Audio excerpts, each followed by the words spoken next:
Eu vejo muita gente por aí falando muita coisa, e eu fico assim: "Gente, essa pessoa não tá falando a verdade". E então, eu quero vir aqui para ser honesta e para falar muitas verdades, muitos avacalhamentos e ser um momento divertido, descontraído. Bem-vindos ao Abrindo o Jogo, um quadro onde eu vou te contar muitas sinceridades de dentro do esporte. Primeira pergunta é: o quanto eu me odeio para fazer triatlon?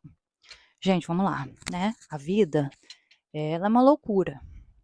Por incrível que pareça, essas coisinhas aqui, essas medalhinhas, elas trazem uma sensação espetacular. Então, assim, eu comecei nessa maluquice vindo da corrida, porque eu pensei, ah, só correr tá muito simples. Por que não complicar um pouquinho, nadar e pedalar? E eu pensei, eu já sei pedalar. Pedalo para tudo que é lado. Então, agora é só eu nadar. Sendo que, a última vez que eu tinha nadado, eu era criança, aprendi a nadar criança, lembro que eu participei de uma competição e fui a mais lenta, ganhei terceiro lugar, tá?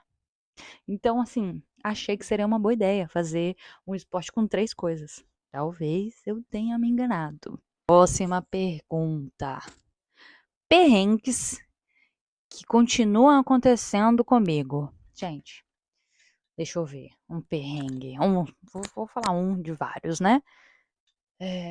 Já aconteceu de eu esquecer, no dia da prova, eu esquecer minhas garrafinhas de hidratação e estava muito longe para poder pegar uma garrafinha para colocar na minha bicicleta para botar na prova de triatlon, assim. Você tem um tempo da transição, do check-in para você deixar suas coisas. E eu tinha esquecido minhas 2 garrafinhas. Neste dia foi o dia que eu fui péssima na prova, porque você treina pra estar de um jeito, né? E aí acontece. Enfim. Mas agora um perrengue engraçado, esse é meio chato, né? O que eu contei agora. Perrengue engraçado. O que acontece em todas as provas é no dia da prova, faltando sempre mais ou menos 15 minutos para a prova começar, eu tenho dor de barriga. E aí o que acontece? Eu saio igual uma maluca indo para algum banheiro químico que vai estar uma bomba, porque alguém também teve dor de barriga. E aí eu tenho que estar naquela bomba soltando uma bomba. E aí é sempre uma angústia esse momento. Então eu sempre levo papel higiênico para poder, né? Não fazer a prova em situação de insalubridade. A minha última prova de triatlo foi a primeira, que foi a primeira do ano de 2025, que eu não tive dor de barriga antes da prova. Então, será que estou mudando o ciclo? Será que as coisas estão ficando um pouco diferentes? Não sei, mas isso acontece, eu acho um perrengão, porque eu tô nervosa, e aí tô nervosa para começo a visualizar a prova, o que eu vou fazer, dor de barriga. Aí eu evaporo e vou pro banheiro. Mas aí também eu saio leve, né?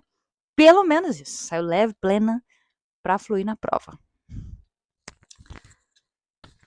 Como lido com as comparações nas redes sociais? Vou ser muito sincera. Lido muito mal.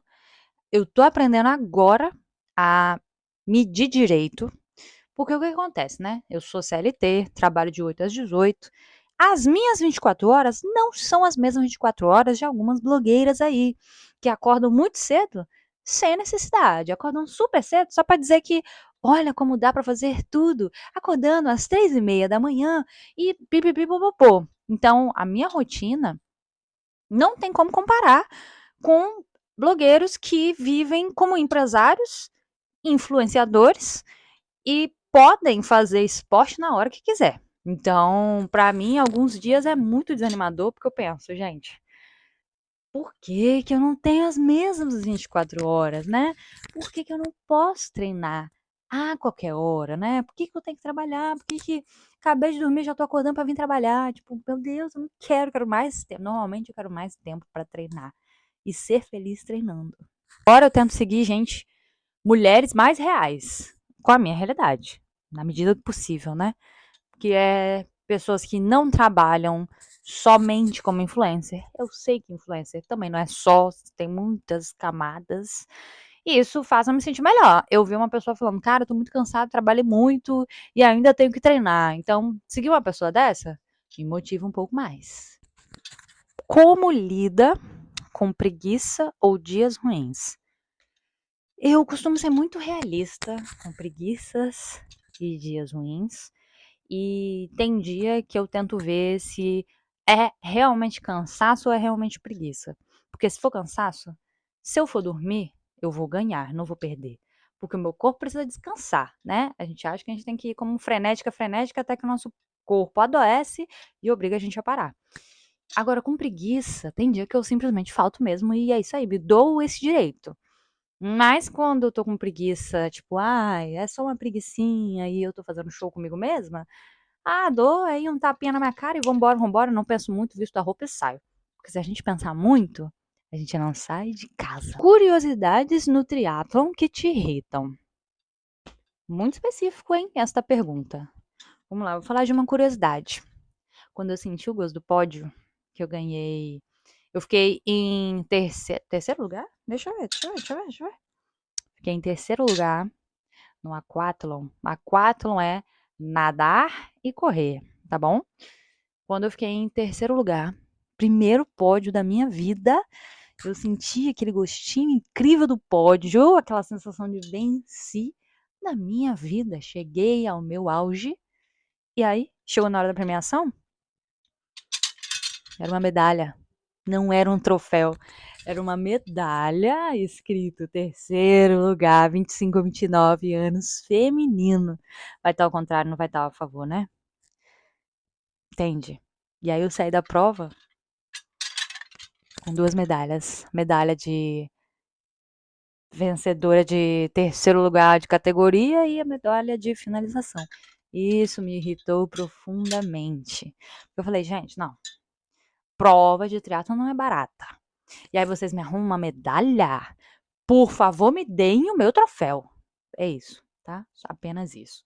Apenas isso. Mas, os humilhados foram exaltados, tá? Porque aqui, ó, na próxima pergunta, fala assim: qual foi a sensação mais feliz no triatlon? Essa aqui, ó, gente. Fazer uma prova muito difícil, não pensar em vencer e acabar caindo num pódio. Essa prova aqui, ela era de triatlon, mas o mar foi cancelado porque estava muito caos. E aí ia ser duatlon. Corre, pedala e corre. O que significa que é muito mais difícil. Parece bizarro, mas é muito mais difícil. Então essa prova, deixa eu ver se eu acho medalha. A medalha, lindíssima, lindíssima. Essa prova eu fiz muita força e eu pensei, cara, eu não vou levar, eu não vou conseguir pódio por categoria. É uma prova muito difícil. Eu tô dando o meu melhor, mas acho que não é suficiente. E eu vou só me divertir. E aí eu me diverti pra caramba. No trajeto da bike eu me diverti, no trajeto da corrida eu me diverti. Foi sofrido, tinha muito sol nas costas e tal, mas eu me diverti o trajeto inteiro. E aí, quando eu terminei a prova, o que aconteceu? Fui olhar lá a lista de resultados e eu estava em quarto lugar. Simplesmente em quarto lugar.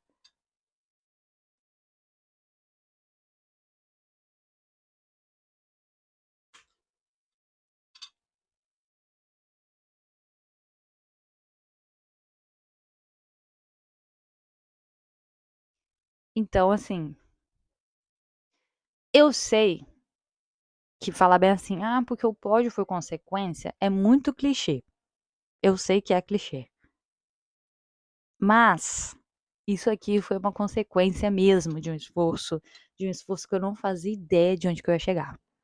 Então eu entendo quando alguém fala que o pódio é consequência, mas não é tão simples assim de deslumbrando, brilhoso, lindo, perfeito sempre, não, tá?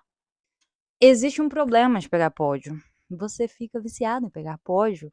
Você fica viciado em se focar a só pegar pódio. A pessoa fala bem assim, não, porque eu só vim aqui para me divertir. Mentira! Mentira que todo mundo quer pegar pódio. Eu vou tirar essas medalhas porque eu tô com medo de estar parecendo. Tá fazendo barulho no meu vídeo. Mas tirei a medalha, tirei a medalha. Mas é muito complicado isso de quando você sente o gostinho do pódio, porque quando você não pega o pódio, você fica chateado.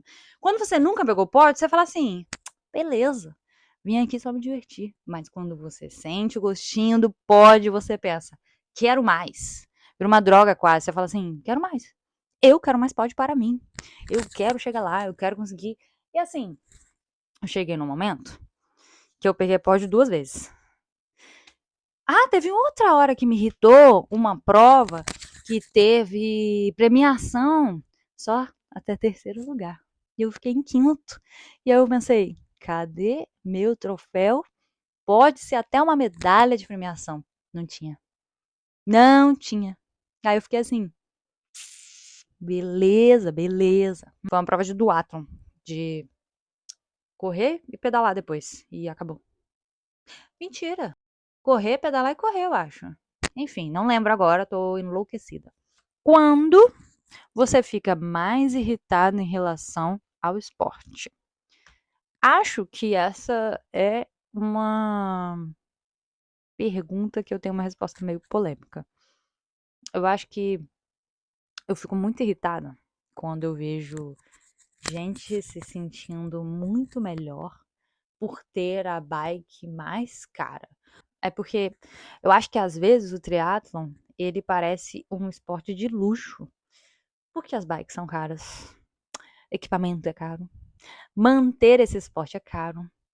E aí você encontra muito médico, você encontra muito, sei lá, engenheiro, enfim, você encontra a linha de cima, assim, das profissões tops, orgulho pai e mãe, sabe? E aí eu sou uma mera designer, que estou inserida neste mundo apenas por realização pessoal e porque eu gosto de inventar moda na minha vida e porque eu acho legal.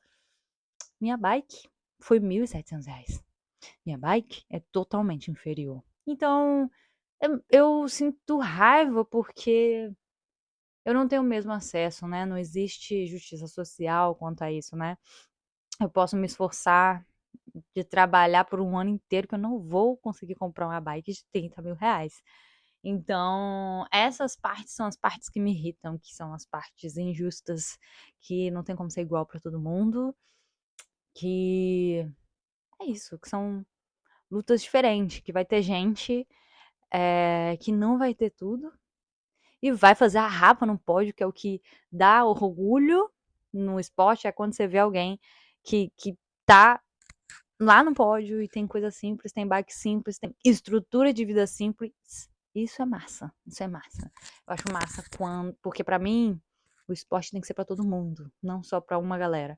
Então, por isso eu insisto em praticar, porque eu também quero encorajar outras pessoas que têm uma vida de 8 às 18 a terem um pouco mais de vida fora do trabalho. Viver só de trabalhar, gente, é muito ruim. Viver só de trabalhar não é vida. Então, eu pego o esporte como estilo de vida para encorajar outras pessoas a se sentirem melhor com a vida que vivem. E é isso. Em meio à injustiça, em meio à condição de vida diferente, continuo. Minha bike é simples e é a que eu tenho, é a que eu comprei. É... Minha mãe me ensinou a nunca me diminuir porque eu não tenho a mesma coisa que os outros. E a não ter inveja também porque os outros têm e eu não. E eu sigo nessa. Eu fico irritada às vezes? Fico. Porque é muito mais fácil para uma outra pessoa ter acesso a aparelhos melhores para treino do que eu. E aí muita gente fala, ah, mas não é a Ferrari que faz o bom motorista. Assim, gente, mas se me der, eu até assisti aquela série lá do Ayrton Senna, que ele reclamava do motor dele, tá na Netflix essa série, que ele falava, o meu motor não tem a potência que eu tenho para poder dirigir e competir com essa galera. E ele bateu o pé, bateu o pé, bateu o pé para conseguir o mesmo motor que um cara muito bom, que era tipo primeiro, tava em primeiro sempre, e assim que ele conseguiu o mesmo motor, ele alcançou todo mundo e não teve para ninguém. Então, não é sobre só ter os melhores aparelhos, as melhores estruturas de vida, mas ter ajuda muito, gente. Ter influencia muito. Mas eu, por exemplo, vou seguindo mesmo sem ter a estrutura boa de vida e rotina, nutricionista e personal e treinador e é isso. Eu vou seguindo a minha vida. E vou tentando, vou fazendo, vou continuando, vou sendo feliz do jeito que dá. É isso. Espero que tenham gostado do vídeo. Esse foi o meu primeiro vídeo de abrindo o jogo. Se você tiver mais perguntas, tiver alguma pergunta para fazer, Coloca aqui nos comentários que eu faço mais alguns vídeos sobre isso. E é isso. Espero que vocês tenham gostado. Até o próximo vídeo. Tchau!